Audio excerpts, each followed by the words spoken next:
Now we will do sums. Number 1.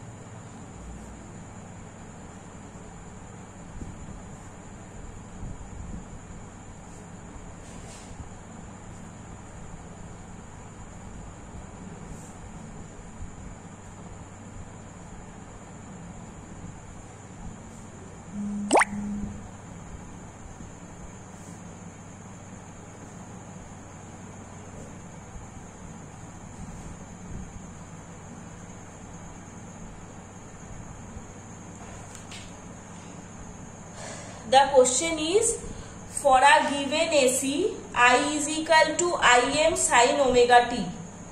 Here, Im is the peak value. For a given AC, I is equal to Im sin omega t, show that the average power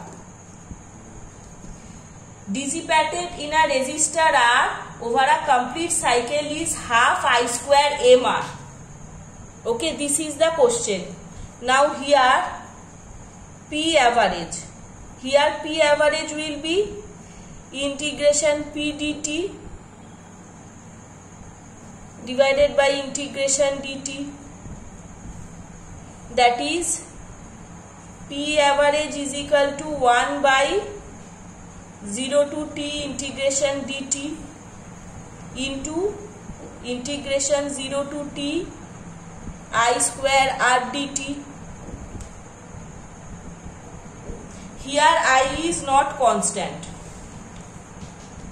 That is I square into mR by t integration 0 to t sin square omega t dt.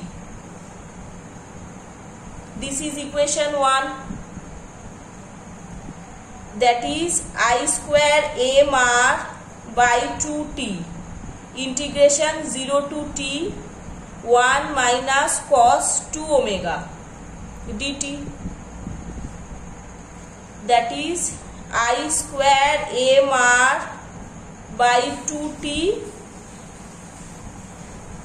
integration 0 to t dt minus integration 0 to t cos 2 omega dt.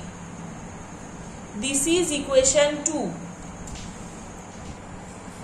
That is I square mR by 2t t minus 0 upper limit minus lower limit is equal to I square mR by 2. Okay.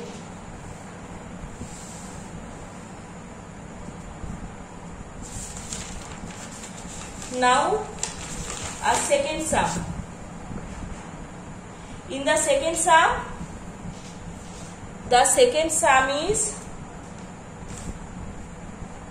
a light bulb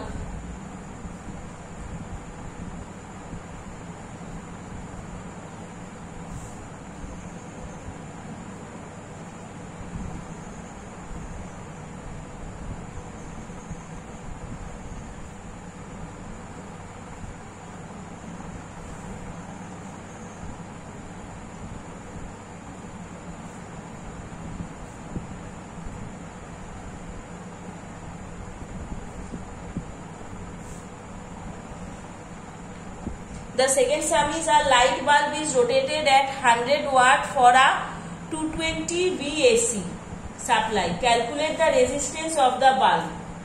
Now here in case of AC we have P average is equal to V square RMS by R.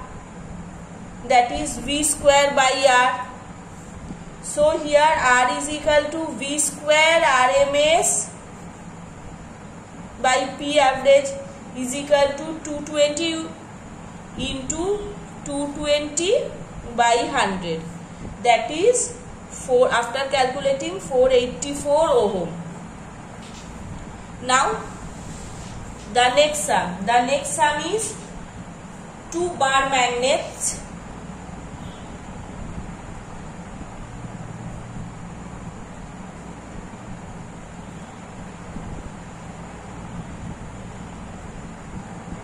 Two bar magnets are quickly moved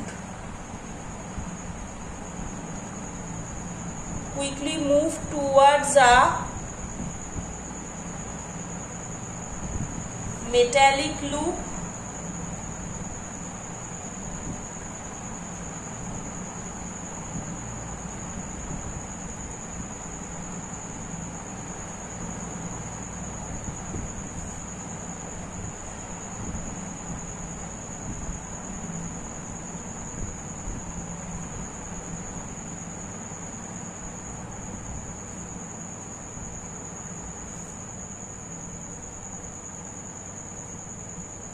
Two bar magnets are quickly moved towards a metallic loop connected across a capacitor C. Predict the polarity of the capacitor.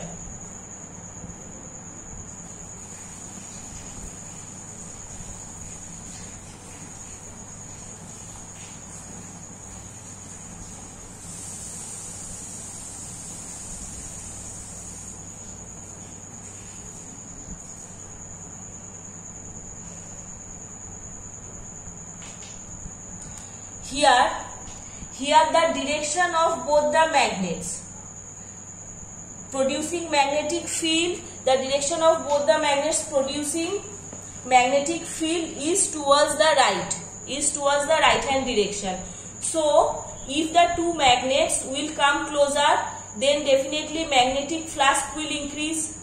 Now according to Lenz's law, we know that induced EMF or current will flow in such a fashion that it will oppose the cause. Now here the cause is increase in magnetic field. The direction of magnetic field is increasing. So the induced current will need to produce a magnetic field in the opposite direction. So here current will follow the thumb rule. So here A will be negative and B will be positive. So here current will follow the thumb rule. So here A will be positive and B will be negative. Okay. Now next is define quality factor of resonance in a series LCR circuit. What is the SI unit? Define quality factor of resonance in a series LCR circuit. What is the SI unit? Q is equal to omega naught into L by R. Q is equal to omega naught into L by R. The unit is ohm. Unit is getting cancelled. So Q factor is a dimensionless quantity, because it is the ratio of two quantities having same dimensions. Now next, what is the use of AC why the use of AC voltage is preferred over DC voltage? What are the two reasons? Why the use of AC voltage is preferred over DC voltage? We need to give two reasons. AC voltage is preferred over DC voltage because AC can be transmitted with much lower energy losses as compared to DC. And the second point, voltage level can be step up or step down easily by the help of a transformer in a AC circuit. So AC voltage is preferred over DC voltage. Now next, two spherical bulbs. Next sum, two spherical bulbs, one metallic and the other of glass of the same size are allowed to fall freely from the same height above the ground. Which of the two would reach easily and why? Two spherical bulbs, one metallic and the other of glass of the same size are allowed to fall freely from the same height above the ground. Which of the two would reach easily and why? The glass bulb is non-conducting in nature. Glass is non-conducting in nature, so it will experience Earth's gravitational pull. But the metallic bulb is conducting in nature, so eddy current is induced as it falls through the magnetic field of the Earth. So eddy current will get induced. Now, as per Lenz's law, current is induced in a direction opposite to the motion of the metallic bulb. Hence, for this reason, there is a delay. Thus, glass bulb will reach the ground first. Next question. Two identical loops, one of copper and the other of aluminium, are rotated with the same angular speed in the same magnetic field. We need to compare the induced EMF and the current produced in the two coils. We need to justify our answer.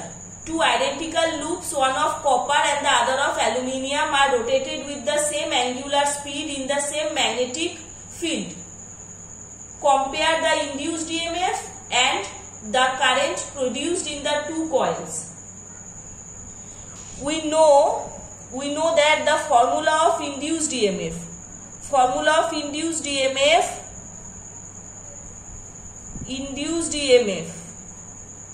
is equal to minus d phi by dt.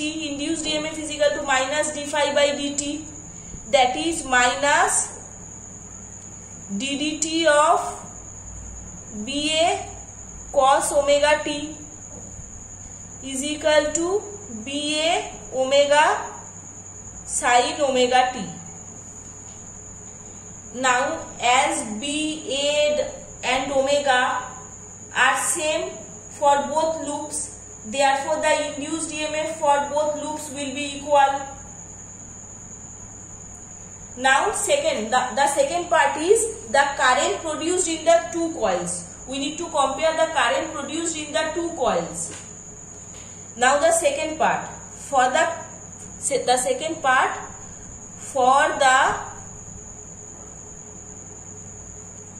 current induced. For the current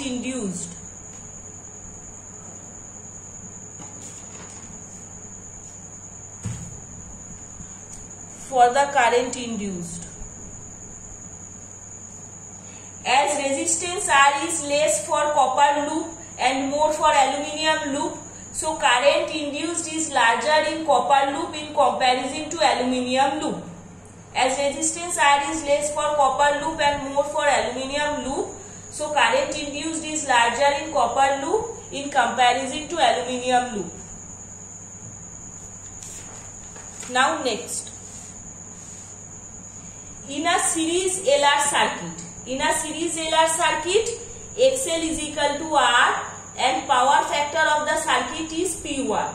When capacitor with capacitance C such that XL is equal to XC is put in series, the power factor becomes P2. We need to calculate P1 by P2.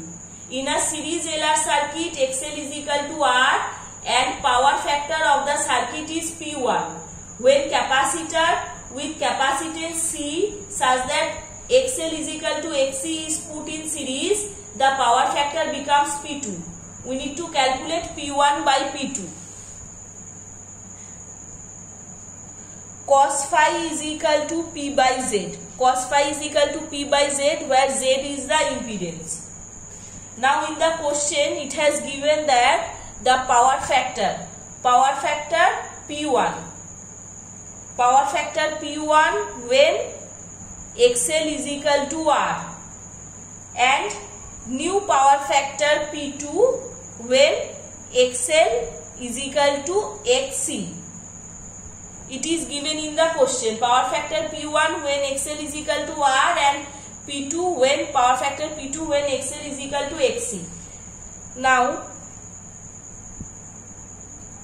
since P1 is equal to R by Z1, P1 is equal to R by Z1, that is P1 is equal to R by under root R square plus X square. that is R divided by under root 2R square, that is 1 divided by under root Z. Sorry, 1 divided by under root 2. Now P2 is equal to R by Z2. P2 is equal to R by Z2.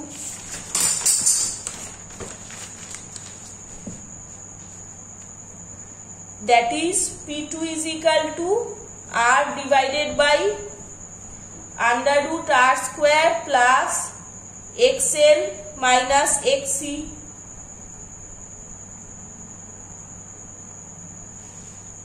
As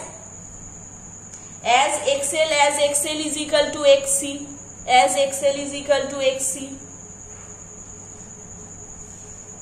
thus we have P1 by P2 is equal to 1 by root 2. P1 by P2 is equal to 1 by root 2. Now next question. Define self-inductance of a coil. Show that the magnetic energy required to build up the current I in a coil of self-inductance L is given by half Li square.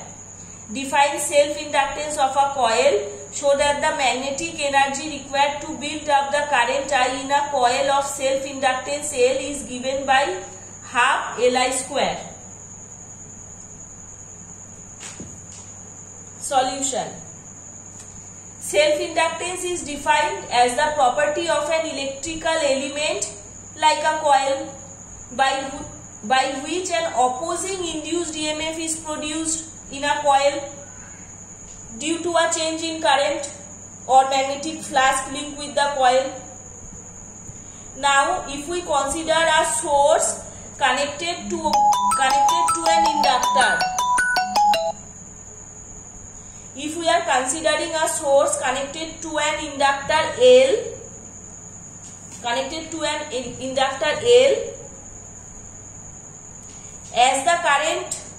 as the current starts increasing, what will happen? An opposite EMF is induced in the inductor, which is minus L di dt. We are considering a source and we are connecting it to an inductor L. Now as the current starts increasing, an opposite EMF is induced in the inductor, which is denoted like this, minus L di dt.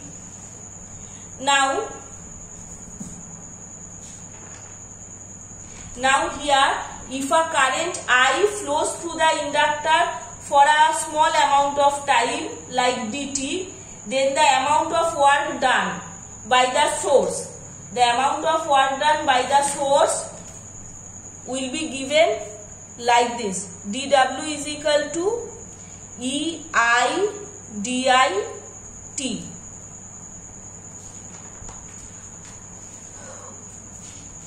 I am doing it in another way. We know is equal to power is equal to EMF into I. We know power is equal to EMF into I. That is power is equal to energy by time. Power is equal to energy by time. That is energy is equal to power into time. So energy is equal to P dt. P dt for small time. Energy is equal to P dt for small time. So dE is equal to EI dt.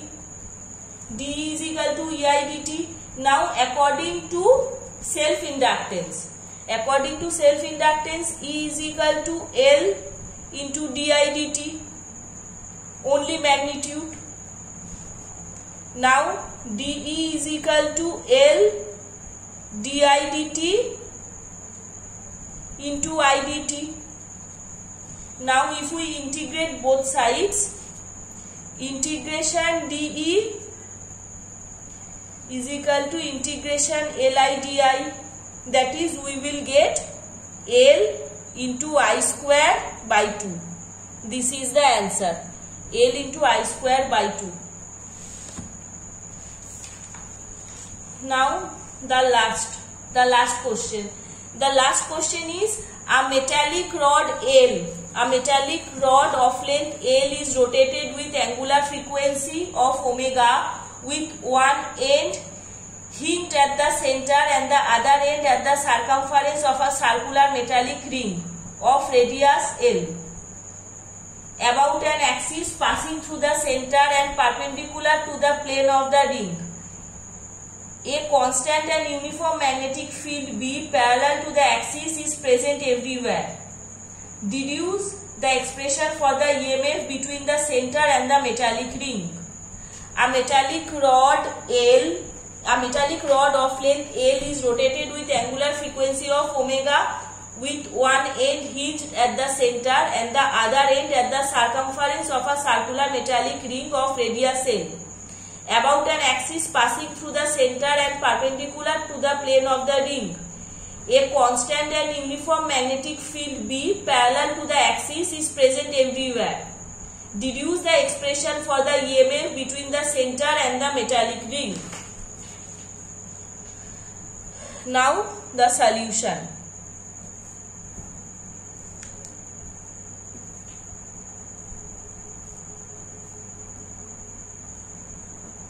Here L is the length, V is the velocity and B is the magnetic field. B is the magnetic field.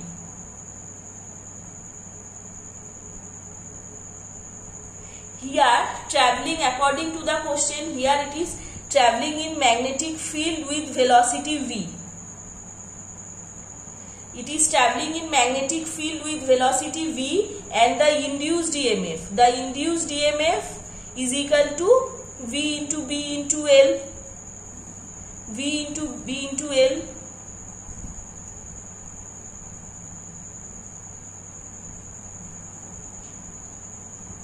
The rod is hinged at a point and rotating with omega W.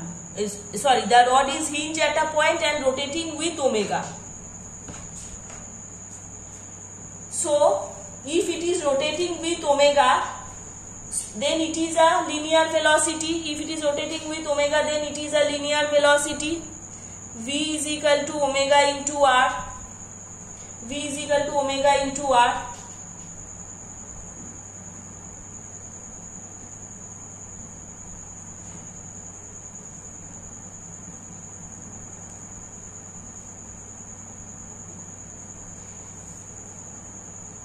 Now we are taking a very small length of the rod.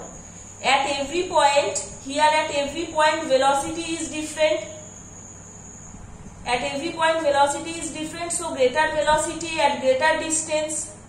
Now we are taking here a very small length dx, a very small length dx of the rod at x distance.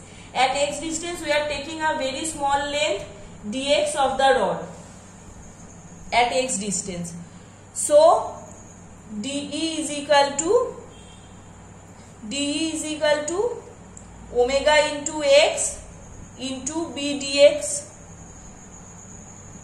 at x distance. Omega into x at x distance and dx, and this dx is for small length. This is the EMF 0 to L. dE is equal to 0 to L omega x into b dx at x distance, omega x at x distance, and this dx is for small length. We are calculating from 0 to L. We will get omega b x square by 2, that is omega b L square by 2. This is the answer.